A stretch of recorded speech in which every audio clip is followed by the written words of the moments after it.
Hello everyone and welcome back to another video from Wake&Tech. In this video, I'm going to show you how to delete video clips on Twitch. So let's get started right away. First of all, open up your web browser and then in the address bar type in twitch.tv and press enter. You will then be taken into the official Twitch website.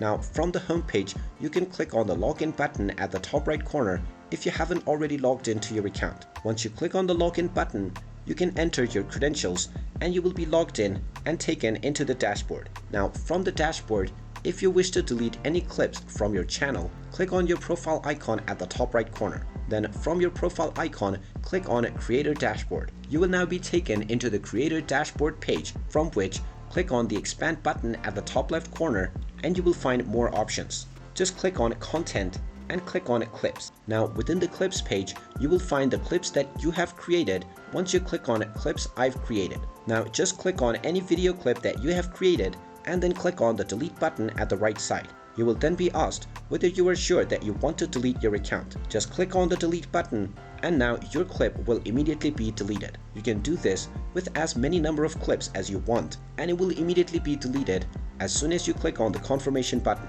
And there you have it. That is how easy it is to delete your clips on Twitch. If you find this video helpful, make sure you hit that like button and subscribe to our channel if you haven't done so already. Also ring that notification bell to never miss another update from us. Thank you for watching and I will see you again in the next video.